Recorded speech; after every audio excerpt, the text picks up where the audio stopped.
Hello students, today I am going to record our first video lecture of class 9 biology, and the first chapter is the fundamental unit of life.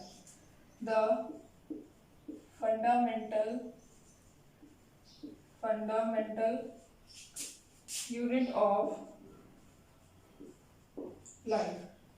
What is the fundamental unit of life? That is cell. तो आज हम इस chapter में cell के बारे में पढ़ेंगे, cell का इंट्रोडक्शन पढ़ेंगे, सेल की डिस्कवरी किसने की थी, कौन कौन सी सेल थ्योरी दी गई थी, सेल में एवोल्यूशन क्या हुआ था, तो ये सारी चीजें हम आज डिस्कस करेंगे. तो सबसे पहले जान लेते हैं cell. What is cell? Cell is the building block of any living organism. कह सकते हैं cell is the building block of any living organism. यहाँ पे देखिएगा cell is the building block of living organism.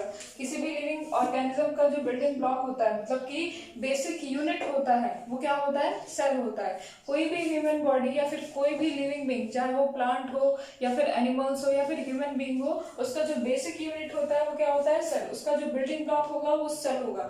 Cell से ही क्या होता है? पूरी की पूरी बॉडी का फॉर्मेशन होगा. तो अब देखिए जो सेल है उसको हम कंपेयर करेंगे अपने हाउस से. अगर हाउस से कंपेयर करें तो ये जो हाउस है, देखिएगा यहाँ पे हाउस है, ये किस चीज का बना होता है? मतलब इसका बेसिक यूनिट क्या होगा? इसका बेसिक जो यूनिट होगा, इसका जो बिल्डिंग ब्लॉक होगा वो क्या होगा? ब्रिक. इसका जो बेसिक यूनिट होता है क्या होता है? ब्रिक. ब्रिक से क्या होता है? पूरी की पूरी एक बिल्डिंग, पूरा का पूरा क्या होता है? हाउस का फॉर्मेशन होगा. तो अब देखिए यहाँ पे सेल को हम लोग कंपेयर करेंगे किससे? हाउस से. देखिएगा यहाँ पे ध्यान से, अगर कोई भी हाउस है तो हाउस का जो बेसिक यूनिट होता है वो क्या होगा? ब्रिक होगा. ठीक है. अब देखिए इस ब्रिक को हम क्या करेंगे? आपस में अटैच कर देंगे. बहुत सारे ब्रिक्स को अगर ज्वाइन करते हैं तो क्या बना लेता है? ये वॉल का फॉर्मेशन कर लेगा. और वॉल के फॉर्मेशन होने के बाद जो ग्रुप ऑफ वॉल है, कई सारे जो वॉल है वो क्या बना लेंगे? एक रूम का फॉर्मेशन करेंगे. एक रूम बना लेंगे और रूम से ही क्या होता है? पूरा का पूरा हमारा क्या होता है? हाउस का फॉर्मेशन होगा. और हाउस से क्या होगा? यहाँ पे बिल्डिंग फॉर्म होगी. तो बिल्डिंग का फॉर्मेशन होता है. तो अगर हम इसे अपने सेल से कंपेयर करें तो यहाँ पे देखिएगा, अगर ह्यूमन बीइंग है तो ह्यूमन बीइंग का भी या फिर किसी भी लिविंग ऑर्गेनिज्म का जो बेसिक यूनिट होता है वो क्या होगा? सेल होगा. ठीक है, सेल होगा. अब देखिए जो ग्रुप ऑफ सेल है, सिमिलर टाइप ऑफ सेल है, वो क्या होते हैं? आपस में कॉम्पैक्ट होंगे और कॉम्पैक्ट होने के बाद क्या करते हैं? टिश्यू का फॉर्मेशन करेंगे. क्या करेंगे? टिश्यू का फॉर्मेशन करेंगे. जैसे कि हमने कई सारे ब्रिक्स को अटैच किया तो ये क्या करता है? वॉल का फॉर्मेशन कर लेता है. अब देखिए यहाँ पे ग्रुप ऑफ टिश्यूज. ठीक है, हम कह सकते हैं ग्रुप ऑफ टिश्यूज. बहुत सारे जब टिश्यूज क्या होते हैं? आपस में अटैच होते हैं तो क्या बना लेते हैं? ये ऑर्गन का फॉर्मेशन करेंगे. क्या बनाएंगे? ऑर्गन का फॉर्मेशन कर लेंगे. यहाँ पे ऑर्गन का फॉर्मेशन. और बहुत सारे ऑर्गन क्या होते हैं? ऑर्गन सिस्टम का फॉर्मेशन कर लेंगे. ऑर्गन सिस्टम का फॉर्मेशन कर लेते हैं. और ऑर्गन सिस्टम से ही क्या होता है? एक लिविंग ऑर्गेनिज्म का फॉर्मेशन हो जाता है. लिविंग ऑर्गेनिज्म का फॉर्मेशन हो जाएगा. तो यहाँ पे देखिएगा ऑर्गन क्या होगा? ऑर्गन यहाँ पे हो सकता है स्टमक, किडनी, लंग्स. ये सारे क्या होंगे? हमारे ऑर्गन होंगे. और ऑर्गन आपस में जब अटैच होते हैं, आपस में जब अटैच होंगे और अटैच होने के बाद क्या होता है? कोऑर्डिनेट करके एक स्पेसिफिक फंक्शन परफॉर्म करते हैं, जिसको हम लोग डाइजेस्टिव सिस्टम या फिर circulatory system and excretory system, ये सारे सिस्टम के नाम से जानते हैं. तो यहाँ पे देखिए हमने क्या किया? अपने हाउस को लिविंग ऑर्गेनिज्म से कंपेयर किया. तो हाउस का भी जो बेसिक यूनिट होता है वो क्या होता है? एक सेल होता है. सेल मींस ब्रिक होगा. और हमारा जो लिविंग ऑर्गेनिज्म है उनका जो बेसिक यूनिट होता है वो क्या होगा? सेल होगा. तो जब हम क्या करते हैं? कई सारे ब्रिक को आपस में ज्वाइन करेंगे तो ये क्या करता है? वॉल का फॉर्मेशन करेगा. और वॉल को हम क्या करते हैं? आपस में अटैच करेंगे तो क्या कर लेता है? पूरा का पूरा रूम का फॉर्मेशन कर लेगा. और जब रूम को आपस में, कई सारे रूम क्या होते हैं? आपस में ग्रुप करके क्या बनाते हैं? हाउस का फॉर्मेशन करेंगे. और हाउस से क्या होती है? पूरी की पूरी बिल्डिंग फॉर्म होती है. इसी तरह से लिविंग ऑर्गेनिज्म ऑर्गेनिज्म में भी होता है। इसका जो building block of the living organism है वो क्या है, सेल है। बेसिक यूनिट क्या होता है, सेल होता है। सेल, बहुत सारे सेल क्या होते हैं, आपस में कॉम्पैक्ट होके क्या बनाते हैं, टिश्यू का फॉर्मेशन करेंगे, और टिश्यू से क्या होता है, बनता है ऑर्गन, और ऑर्गन से क्या होता है, ऑर्गन सिस्टम का फॉर्मेशन होगा। जैसे कि आप लोग बोलते हैं, आप लोग कहते हैं कि कंप्यूटर को सिस्टम बोलते हैं, तो कंप्यूटर को सिस्टम इसलिए बोला जाता है क्योंकि कोई एक पार्ट उसमें वर्क नहीं कर सकता। अगर हम वहां से सीपीयू हटा दे या फिर मॉनिटर हटा दे तो वो वर्क नहीं कर सकता। कई सारे जो पार्ट्स होते हैं वो आपस में अटैच होके वर्क परफॉर्म करते हैं, तो उसको एक सिस्टम नाम दिया गया। इसी तरह यहाँ पे ऑर्गन सिस्टम में भी कई सारे ऑर्गन क्या होते हैं, आपस में कंस्टिट्यूट करके एक स्पेसिफिक फंक्शन परफॉर्म करेंगे, जिसको हम लोग क्या करेंगे, ऑर्गन सिस्टम कहेंगे। देन उसके बाद एक पूरा का पूरा लिविंग ऑर्गेनिज्म क्या होता है, फॉर्म होता है। तो ये हो गया सेल के बारे में, किस तरह से सेल की फॉर्मेशन हो रही है। अब देखिए हम बात करेंगे इसकी डिस्कवरी के बारे में। सेल की डिस्कवरी किसने की और किस तरह से हुई।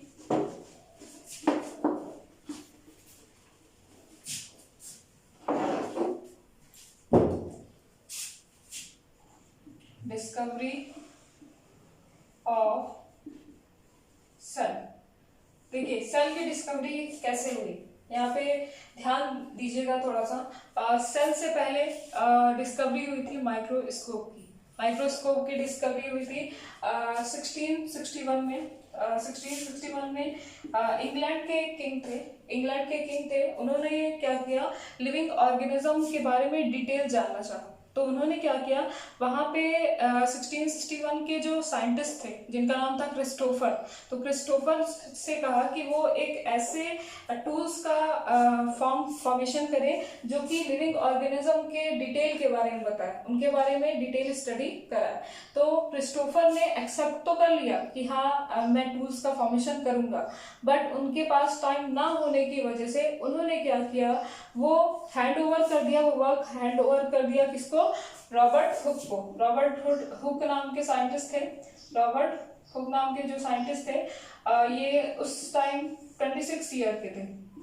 तो क्रिस्टोफर के पास टाइम नहीं था, इसलिए उन्होंने जो वर्क दिया था इंग्लैंड के किंग ने, उन्होंने क्या किया, रॉबर्ट हुक को हैंड ओवर कर दिया। और रॉबर्ट हुक ने क्या किया, बहुत ही इंटरेस्ट के साथ एक माइक्रोस्कोप का क्या किया, डेवलपमेंट किया। अब माइक्रोस्कोप के डेवलपमेंट करने के बाद 1665 में इन्होंने क्या किया, सेल की भी डिस्कवरी की। सेल की डिस्कवरी की कैसे की, यहाँ पे देखिएगा, एक बॉटल था, ठीक है, एक बॉटल था, और बॉटल का क्या था, कॉर्क था। ये था कॉर्क। कॉर्क मीन्स जो कि क्या करता है, इस बॉटल को क्या करता है, क्लोज करता है, ठीक है। जो लिड होता है, कह सकते हैं आप, बॉटल की जो लिड होती है, जो कि इस पूरे बॉटल को क्या कर रहा है, क्लोज कर रहा है, वो क्या कहलाएगा, कॉर्क कहलाएगा। और ये जो कॉर्क था, ये कॉर्क बना हुआ था किससे, वुड से बना हुआ था। तो जब वुड से बना हुआ था तो रॉबर्ट हुक ने क्या किया, रॉबर्ट हुक ने इस कॉर्क को पतले पतले स्लाइसेस में काट दिए, पतले पतले स्लाइसेस में इस तरह से कट किया, बहुत पतली पतली स्लाइसेस को कट किया। और कट करने के बाद उन्होंने जो माइक्रोस्कोप फॉर्म किया था, डेवलप किया था, उससे उन्होंने देखा इसको, इसका स्ट्रक्चर देखा। तो इसका स्ट्रक्चर देखिए कैसा दिख रहा था, इसका स्ट्रक्चर दिख रहा था इस तरह से, ठीक है। उसमें वॉल्स दिख रही थी, वॉल्स दिख रही थी, और वॉल्स के अंदर क्या होता है, एम्प्टी स्पेस, एम्प्टी स्पेस, ये वॉल्स थी, और वॉल्स के अंदर क्या दिख रहा था, एम्प्टी स्पेस। तो जब उन्होंने, रॉबर्ट हुक ने क्या किया, कॉर्क को पतली स्लाइसेस में कट करके माइक्रोस्कोप से देखा, तो उसमें कुछ इस तरह का स्ट्रक्चर दिख रहा था, वॉल्स दिख रही थी और एम्प्टी स्पेस दिख रहा था। अब ये एम्प्टी स्पेस जो था विद वॉल, इन्होंने क्या किया, इसको कंपेयर किया किससे, कंपार्टमेंट से, और कंपार्टमेंट से कंपेयर करने के बाद इन्होंने इसका नाम दे दिया क्या, सेल। कंपार्टमेंट का मतलब क्या होता है, मैंने अभी बताया, बिल्डिंग्स मतलब की रूम। तो इन्होंने क्या किया, इसका नाम दे दिया सेल। और सेल की डिस्कवरी क्या हुई थी 1665 में, bye Robert hook, bye Robert hook. तो 1665 में रॉबर्ट हुक ने क्या किया था, सेल की डिस्कवरी कर ली थी, सेल को डिस्कवर कर लिया था। अब देखिए यहाँ पे जो सेल था, इसमें ये क्या दिख रहा था, कुछ हनी कॉम्ब के जैसे भी दिख रहा था, Honey comb, Honey comb means जो मधुमक्खी का छत्ता होता है उस तरह से दिख रहा था। तो उससे भी इन्होंने क्या किया, इसे कंपेयर किया और ये कंपार्टमेंट लाइक इसे इन्हें स्ट्रक्चर दिखा, कंपार्टमेंट लाइक स्ट्रक्चर। ये देखिए जैसे रूम होता है उस तरह का स्ट्रक्चर दिखा जो कि वॉल से सराउंड था और अंदर क्या था, एम्प्टी स्पेस। तो इन्होंने इसे कंपार्टमेंट से कंपेयर करके क्या नाम दिया, सेल नाम दे दिया और तभी क्या हुआ, सेल की डिस्कवरी बाय रॉबर्ट हुक के थ्रू हुई। अब देखिए नेक्स्ट है evolution of cell theory. Next है evolution of cell theory, evolution of cell theory. तो देखिए रॉबर्ट हुक के बाद बहुत सारे साइंटिस्ट आए, उन्होंने क्या किया, सेल के कंपोजिशन के बारे में, उसके स्ट्रक्चर के बारे में, उसके फंक्शन के बारे में स्टडी की और स्टडी करने के बाद क्या दिया, अपना अलग अलग स्टेटमेंट दिया। और एवोल्यूशन में सबसे पहले आप बात करेंगे कि रॉबर्ट हुक ने क्या किया था, इसमें स्टडी की थी इसकी, रॉबर्ट हुक ने डिस्कवरी की थी सेल की। तो cell discovered by Robert Hooke in 1665। अब देखिए जो दूसरे साइंटिस्ट थे रॉबर्ट ब्राउन, इन्होंने सेल के न्यूक्लियस के बारे में बताया। इन्होंने कहा कि सेल के अंदर भी क्या है, एक ऑर्गेनल प्रेजेंट होता है और वो ऑर्गेनल क्या होता है, न्यूक्लियस होता है। तो रॉबर्ट ब्राउन ने क्या किया, 1833 में क्या किया, डिस्कवर किया किसको, न्यूक्लियस। तो रॉबर्ट ब्राउन ने क्या किया, न्यूक्लियस की डिस्कवरी की थी 1833 में। अब नेक्स्ट साइंटिस्ट थे स्वीडन एंड स्वान,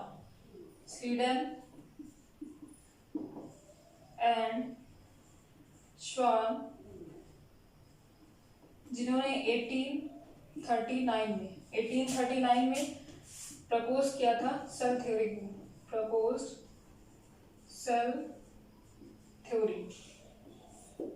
और नेक्स्ट साइंटिस्ट थे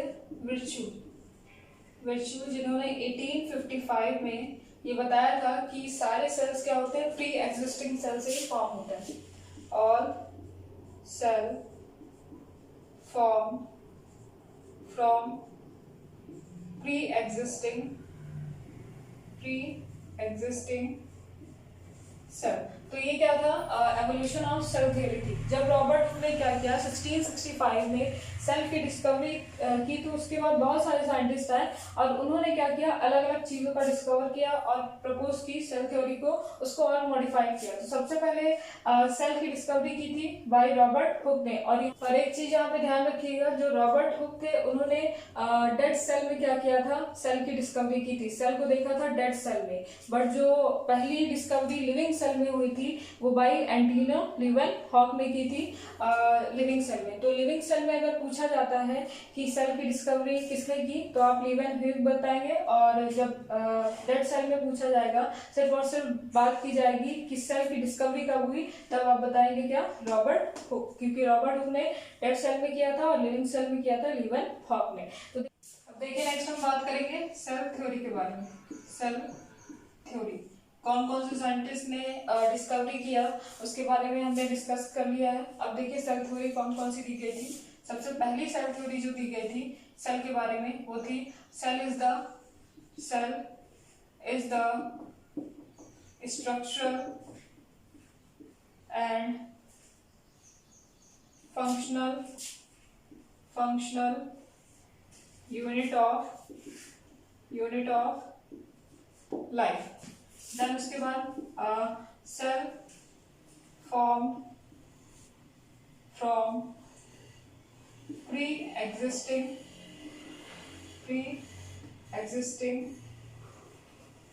cell.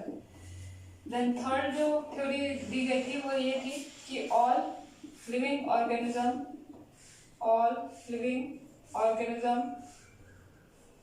Made up of cell.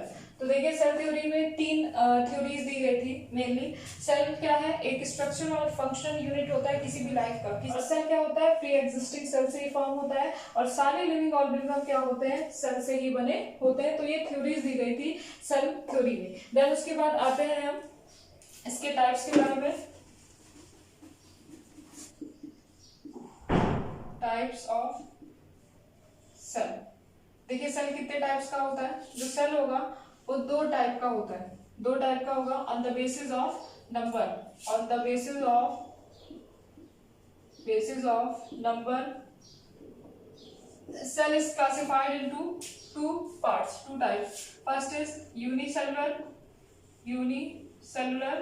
and second one is multicellular। देखिए यहाँ पे यूनिसेलुलर का मतलब क्या होता है, यूनि का मतलब क्या हो जाएगा वन, सेलुलर का मतलब क्या होता है सेल। तो जितने भी लिविंग ऑर्गेनिज्म है जो कि एक सेल के बने होते हैं, वैसे लिविंग ऑर्गेनिज्म जो कि सिर्फ एक सेल के बने होते हैं वो क्या कहलाता है, यूनिसेलुलर कहलाएगा। जैसे अगर एग्जाम्पल की बात करें तो इसमें अमीबा बैक्टीरिया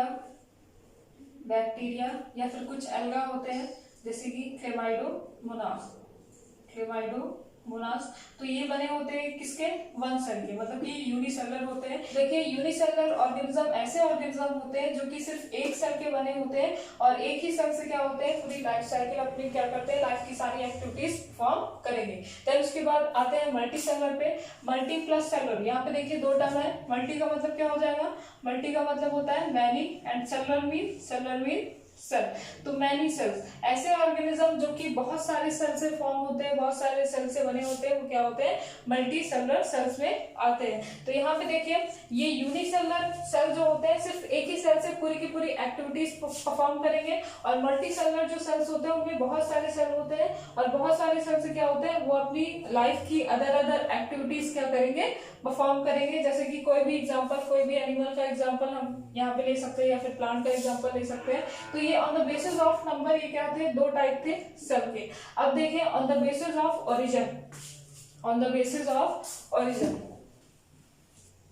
तो देखिए on the basis of origin cell is also divided into two parts. On the basis of origin की बेसिस पे सेल को दो पार्ट में डिवाइड किया गया है, that is prokaryotic and eukaryotic. तो देखिए यहाँ पे प्रोकैरियोटिक का क्या मतलब है, ध्यान से देखिएगा। प्रोकैरियोटिक दो टर्म है यहाँ पे। प्रो का मतलब क्या होता है, pro means primitive and karyotic term derive from karyon which means nucleus. तो इसका मतलब क्या हो गया, प्रिमिटिव न्यूक्लियस। ऐसे सेल जिनमें क्या होता है, न्यूक्लियस वेल डेवलप नहीं होता, वो क्या कहलाता है, प्रोकैरियोटिक सेल कहलाता है। तो देखिए यहाँ पे जैसे कि अगर आप लोग एक एग्जांपल से अगर समझाएं तो आप लोग सेल फोन यूज करते हैं। तो सेल फोन का क्या होता है, जो सबसे पहले जिस सेल की ओरिजिन हुई थी वो क्या था, कीपैड सेल था, सिर्फ उसमें कॉलिंग आती थी जाती थी। बट अब का जो सेल फोन आता है उसमें क्या होती है, सारी फैसिलिटीज होती है, इंटरनेट, वीडियो कॉलिंग और मैसेजेस, सारी चीजें क्या होती है, अवेलेबल होती है। तो वो हम कह सकते हैं वो जो सेल फोन था वो क्या होता है, प्रोकैरियोट होता है, मतलब कि वेल डेवलप नहीं था। अब जो मॉडिफाइड सेल फोन आ रहे हैं, अब जो सेल आ रहे हैं वो क्या होते हैं, यूकैरियोटिक होते हैं, मतलब कि पूरा का पूरा वेल डेवलप होगा। तो यहाँ पे आइए यूकैरियोटिक की बात करें। यू प्लस कैरियोटिक, इसमें भी क्या है, दो टर्म है। यू का मतलब क्या होता है, यू का मतलब होगा well develop and karyotic term derive from karyon which means nucleus। तो वेल डेवलप न्यूक्लियस, ऐसे सेल जिनमें क्या होता है, न्यूक्लियस वेल डेवलप होता है, तो उसको क्या कहते हैं, यूकैरियोटिक सेल कहते हैं। जैसे कि मैंने सेल फोन का एग्जांपल दिया, पहले वाले सेल फोन को आप लोग कंपेयर कर सकते हैं प्रोकैरियोटिक से। प्रिमिटिव टाइप ऑफ था, प्रिमिटिव का मतलब होता है क्या, बहुत पहले, जो बहुत पहले आया था वो वेल डेवलप नहीं था। तो इसमें क्या है, न्यूक्लियस वेल डेवलप नहीं होता था प्रोकैरियोटिक सेल में, और यूकैरियोटिक जो सेल थे उसमें वेल डेवलप न्यूक्लियस के साथ साथ सारे ऑर्गेनल भी क्या होते थे, प्रेजेंट होते थे। अब देखिए आते हैं कि सेल, कौन सा सेल लार्जेस्ट होता है, कौन सा स्मॉलेस्ट सेल होता है। तो सबसे स्मॉलेस्ट सेल जो होगा, स्मॉलेस्ट सेल जो होता है वो क्या होता है, माइकोप्लाज्म। जिसको हम लोग PPLO भी कह सकते हैं। PPLO का फुल फॉर्म क्या होगा? PPLO मतलब क्या है? प्लूरो निमोनिया लाइक ऑर्गेनिज्म, मतलब कि ये माइकोप्लाज्म जो होता है एक बैक्टीरिया होता है और सबसे छोटा सेल होता है। देन उसके बाद अगर लार्जेस्ट सेल की बात करें तो लार्जेस्ट सेल कौन सा होता है? लार्जेस्ट सेल होता है ostrich egg. Ostrich egg, ostrich का जो एग होता है वो क्या होगा? लार्जेस्ट सेल में आता है। देन इसकी जो साइज होगी वो कम से कम 18 सेंटीमीटर तो होती है। देन उसके बाद लॉन्गेस्ट सेल कौन सा होता है? Nerve cell.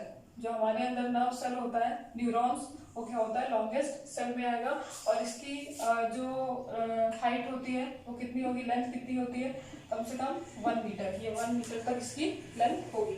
तो स्मॉलेस्ट सेल क्या होता है? माइक्रोप्लाज्म, जो कि बैक्टीरिया होगा। इसको PPLO मतलब कि प्लूरो निमोनिया लाइक ऑर्गेनिज्म भी कहेंगे। लार्जेस्ट सेल क्या होता है? ऑस्ट्रिच एग होगा। और लॉन्गेस्ट सेल क्या होता है? नर्व सेल होगा। तो this is all about the introductory part of fundamental unit of life.